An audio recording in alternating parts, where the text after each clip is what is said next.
SpitYaGameTv. Shorty got nauseous. Shorty got nauseous. That's the definition of a stunner when he flossing. Flossing, flossing. Nigga big bossin'. Nigga see my diamond change and wanna know the costin'. Shorty on the sideline. Shorty got nauseous. That's the definition of a stunner when he flossing. Flossing. It's your boy Mr. 413, aka the Walking Billboard. You're now in tune to SpitYaGameTv. You dig? On the sideline, shorty got nauseous. That's the definition of a stunner when he flossing. Flossing, flossing. Nigga big bossin'. Nigga see my diamond change and wanna know the costin'. Shorty on the sideline, shorty got nauseous. Yeah, I've been just doing the music stuff since like 2012.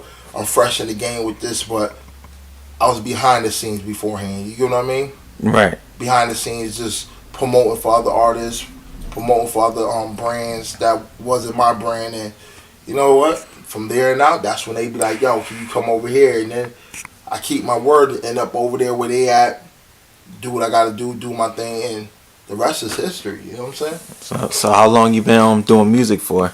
Me personally, for my own well-being, since 2012. I think, remember that time we met, 2012? Right. Yeah, we met up at the station. Yeah, I've been doing music since 2012, so I'm still fresh in this game. You know, it's been, what, 2.5 years, going on 3 years now. So how was that that transition to going from behind the scenes to in front? Oh, it was hard because you got to get comfortable. You got to get comfortable understanding your craft and what you're good at. So what advice would you give people that are like coming from behind the scenes to in front? What advice would you give them? Understand the business that you're getting into. Educate yourself. Read a lot of books. Ask a lot of questions with people that's in a position of power that might have some type of stability and that might be a little bit more educated in the gray area that you lack as far as knowledge. Just ask a lot of questions and stay humble and never think that you know everything. And just always better your craft. Wake up every day with a different agenda that you may have to improve on when it comes to different gray areas that you may not be good at. So what would be like an average day of you waking up trying to promote? An average day when I wake up? Yeah. I wake up, the first thing I do, I turn on that computer. I look at them notifications. I look at them emails. I look at them inboxes, and I try to communicate with the people. But not only that, before I go to bed, I write down different marketing schemes I can do to make the brand better. And what you do is you might not execute every goal, but as long as you complete certain tasks, your brand's going to grow. And always remember, just stay humble and be patient. That's the key thing to this game of success, being patient. So what things you marketing right now? I'm marketing my promo CD called Living Life Like a Movie. And what I'm doing is I'm just actually promoting each single one by one off the promo CD. I'm not focusing on no other new songs, going in the studio, recording any new songs. I'm just focusing on those songs. But I'm still writing, perfecting my craft to become a better lyricist. What would you say is the hottest song on that CD? Oh, right now the people saying Flossing. Flossing's like the one right now that people is constantly talking about, and We Ain't the Same. Okay, so why do you think those are popping more than the rest of the CD? Because them are the ones I'm actually concentrating on promoting a lot more than others. Okay, so the promotions behind the success of it. Yeah, I agree. Okay, so how did you come about shooting that video of flossing? It was actually an idea that came between a homie of mine, Nashawn Jones, and the video director NBS, and we just thought it'd be a great idea to involve family. So a lot of people that's in the video is definitely my kinfolks. It's people that I'm related to, whether it's my cousin, my nephew, my auntie, and so forth. You know. Okay, I see on your shirt it says the Walking Billboard. The Walking Billboard is my brand right here, man. The Walking Billboard. This is part of the campaign run, so we just putting out our own designer clothes and everything. You know, promoting the campaign run. They call me the Walking Billboard because I'm always promoting. All right, that's what's up. So how long you been promoting? How long I've been promoting Yeah, for? I've been before promoting for rapping. 2.5 years. Oh, 2.5 years, and a lot of people say that's a long time, but it ain't. When you speak to a lot of artists that's been successful, that their brand might have been a little bit more successful than mine. Some of them been out here promoting for 5, 10 years. So that's why I said the best thing is to stay humble, be motivated, and just be patient. And trust me, you gotta have faith in God too, because God ain't gonna put nothing in your way or put you in a position that He don't want to put you into. So it's all about being patient. oh. What would you say you're more passionate about, promoting or making music? I put both of them in the same sentence. I put them both in cohesive, and I just give them both balance. But I'm passionate about both of them and everything. I can't really choose one. All right. So you've been doing you've been doing some shows out here. What would you say is your favorite show that you ever done? Like what place? What place is my favorite show I ever done? Let me see. I would say Worcester. I like Worcester. So why Worcester? Worcester, I don't know. They was just on turn up. They was just involved. They was focused. They came out, and a lot of them didn't know the brand before I even went out there. But Worcester was like the best show. I think Worcester, Massachusetts. I like the way them folks turn up out there. So what new shows you got coming up? I got one show coming up in Queens at Club Medusa. I got another show coming up in Brooklyn. I got another show coming up in Hartford, Connecticut. I got one in the hometown of Springfield, Mass. And I got several shows lined up coming up down south. So you was out of the music scene for a little while. Why is that? I was out for 7 months because I had damaged my sciatic nerve. And I had to rehab myself to learn how to walk again and become more physical active and gain strength, and not only that, condition myself mentally to actually get out here and be motivated to do the music again, because I wasn't really focused on music for a while. I was more concentrating on more of my health instead of actually promoting the music. But now that I'm back fully healthy and mentally I'm a lot better, now I'm focused on music. But that's the reason why I was out of the scene for about 7 months, because I damaged my sciatic nerve. Did you receive a lot of support while you was going through that time? Yeah, definitely. I should received a lot of inboxes on my Facebook, on Twitter, a lot of emails on my Yahoo account, different fan mail just saying, you know what, I hope you get better, but I need you to get back out here, Mr. 413. Because they just feel the energy. They like the vibe, you know? And a lot of times I tell artists is, you have to communicate with your artists. You know what I'm saying? You have to, as an artist, you have to communicate with you have to communicate with your fan base. Right. A lot of time, you know? Because they want to feel like they know you. And not only that, the fan base want to grow with you. As your career progresses and grow, your fan base want to grow with the brand as well too. So that's a huge important part. Right. Of putting yourself out there in front of the public eye.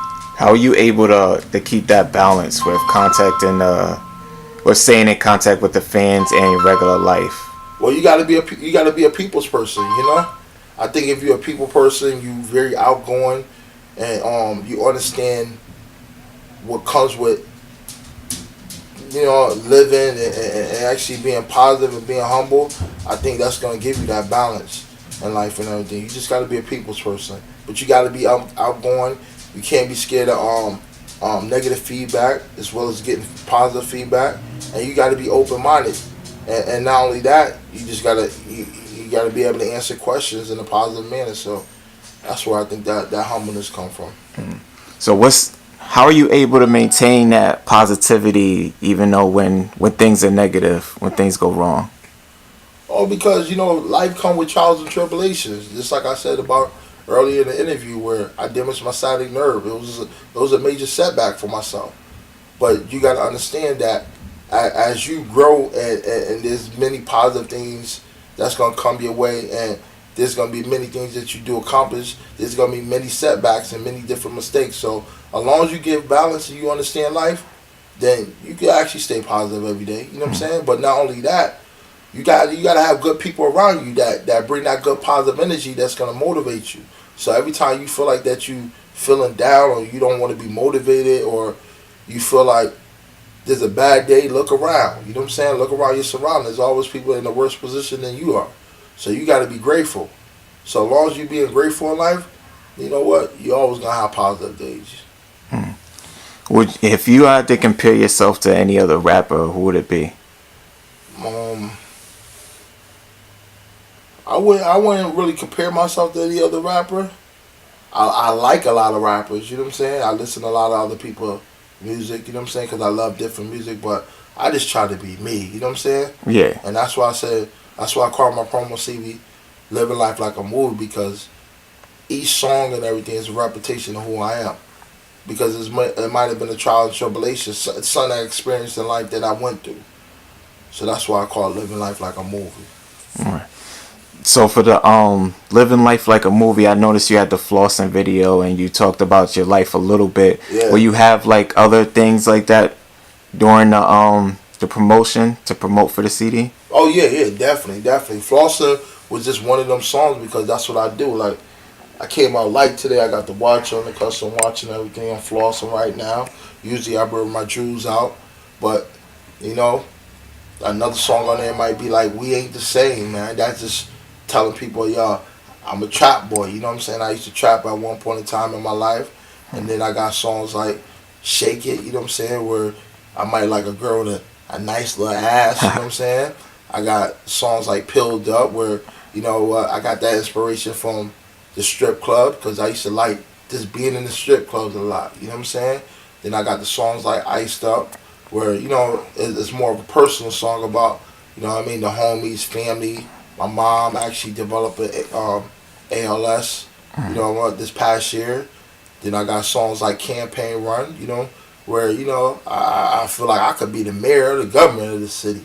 You know what I'm saying? Where I'm from, you know what I mean? Because I feel like I'm a people person, but not only that, I represent the people, and I understand they struggle. So there's different songs for different trials and tribulations and everything, but a lot of the songs that actually represent who I am is just through experience of something that I went through.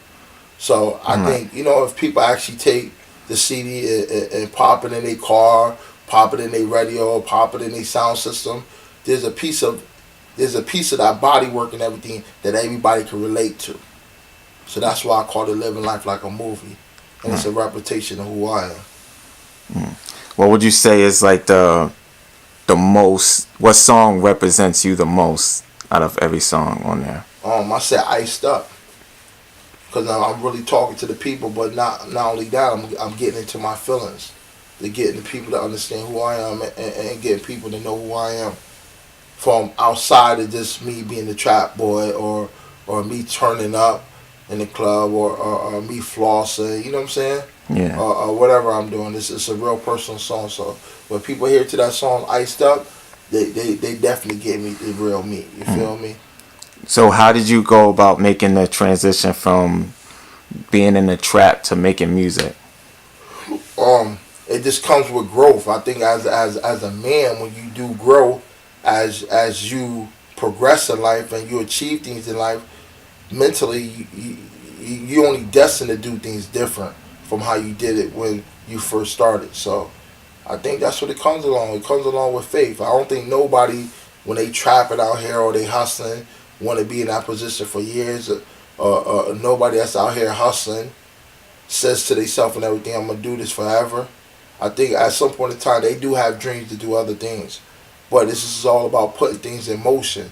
And that's when the ball start to run, get to going and you start to see you achieve new things outside from your actually norm or what you're used to because you was a product of that environment, then you feel like, you know what, I can do anything in life. So it's all about having that faith. But not only that, seeing your actions and your words and everything, this, you know what I'm saying, puts you in a position where you actually accomplishing things that get you to make that change in that transition, you know? So what would you say is like the first thing you accomplish making that transition? The first things I accomplished, just getting the people that love something I love doing. You know what I'm saying? And I think that it was just the expression of the fans of saying, yo, you know what? I like what you're doing. Getting their response. Once I got their response and everything, I knew, you know what? This is easy right here. I know what I got to do for myself now.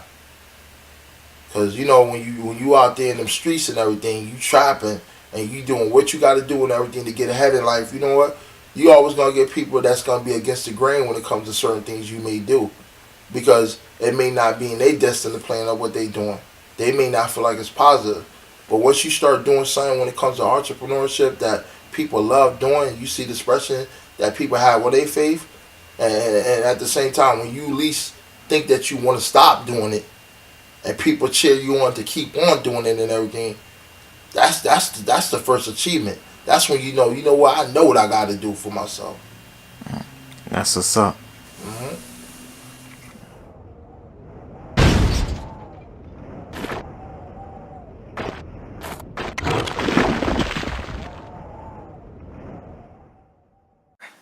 It's funny you ask. You know, this is something that it's not. I wasn't born like this. I had to learn this. You know what I mean? And obviously, it's from experiences in life.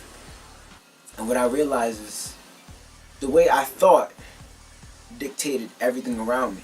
It wasn't everyone outside of me or everything that went on around me dictated what I thought. It was the other way around. See what I'm saying? The way my mind worked, the way I thought about myself, the inner talk that was in my brain, that's what made the world react to me the way it has.